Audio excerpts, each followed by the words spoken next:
Hi, this is Rick, Finca Casanga in beautiful Boquete, Panama, and we're going to talk about drying coffee today. So once the coffee's been picked and processed for wet process, which is one of the methods of making coffee, we take those beans after they've had the skins removed and we soak them in water. So this is some coffee that was processed today, and it has this slimy fruit layer still on it called mucilage. That has a lot of moisture in it, which is going to slow down the drying process. If we soak them in water for a few days, that mucilage layer comes off, and then we have this. It sounds kind of like little rocks, and you can tell by the sound and the way it feels that that mucilage layer has come off from sitting in the water for a little bit. This is Enrique's coffee. This is his own special little batch, and so it's ready to go to drying now. The first thing we need to do is separate this from the water. So we're just going to use a colander for this, pour the water through, pour everything through.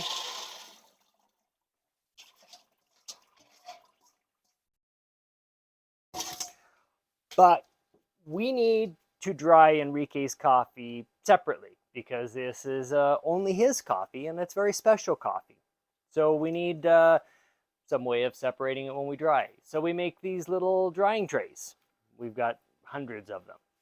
So I'll take Enrique's tape with his number on it, move it onto the tray, and then we're going to put his coffee beans onto this tray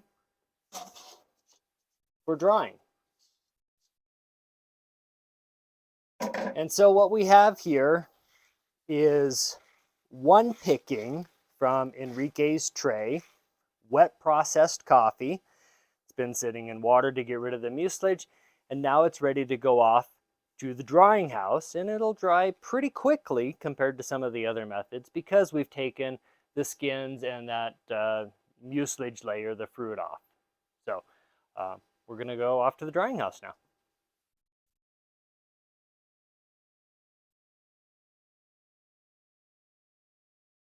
Come on, Java. So this is the drying house, and this is my helper duck today. This is Java. Java's a very special duck, even by duck standards. This is Enrique's coffee, and it's ready to be dried. But we want to start it drying as soon as possible because the biggest concern here is mold. And so we have all these tiny little trays and these drying racks that hold hundreds of small, tiny little batches of coffee. Enrique's is going to go up on the top because it'll get the most sun and the most heat, which will start drying it the fastest.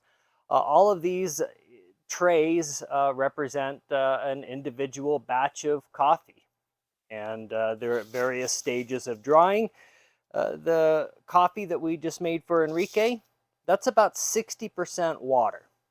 60% water doesn't do us much good. You can't store it like that. You can't roast it. So we need to dry it.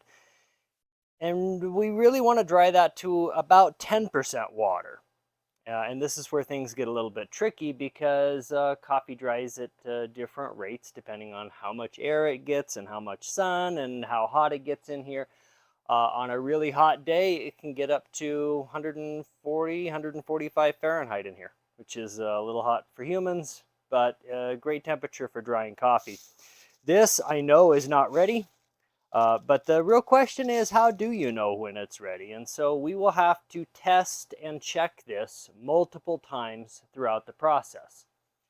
So as these are drying, when they look like they might be getting close, we need to check the moisture level, and that's what we're going to be doing next. Okay, so Enrique's coffee is definitely not ready for the next stage. But here we have some coffee that's been sitting for a little while. And it feels pretty dry. It sounds pretty dry. But how do we know exactly how much water is still in here?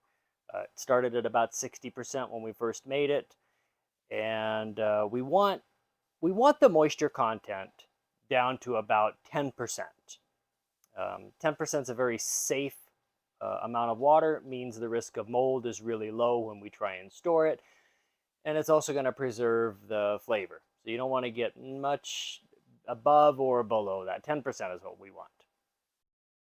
Now, there's some old farmers around here that will take one and bite on it, and that's their gauge for when it's ready for the next step. I'm not very good at that, and I don't know if Enrique wants me to chew on his coffee to find out if it's right. So what we use instead is this. This is a moisture meter, and the way this works is we're going to put the coffee in here. This little machine is going to run some electricity from the center post to the housing on the outside. And the more moisture it has, the more electricity it'll conduct, and it'll give us a number, a percentage, which is a lot better than the way it feels when I bite on it.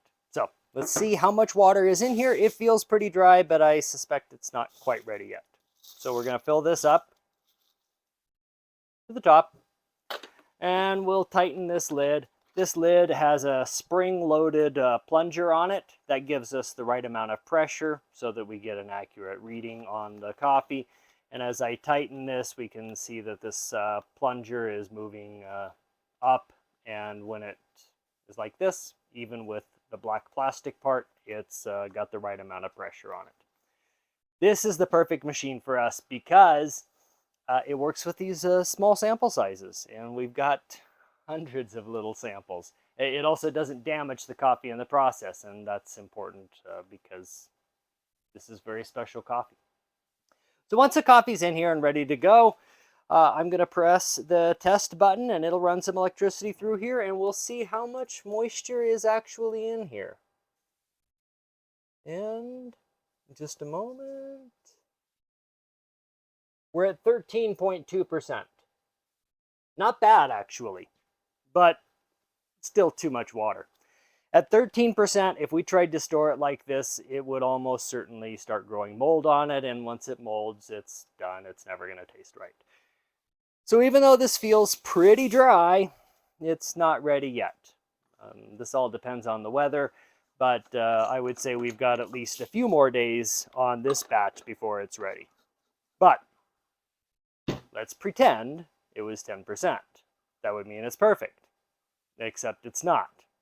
So the problem is coffee, like almost everything in the world, dries from the outside first. And so even if it was 10%, most of that moisture would still be in the middle of the bean.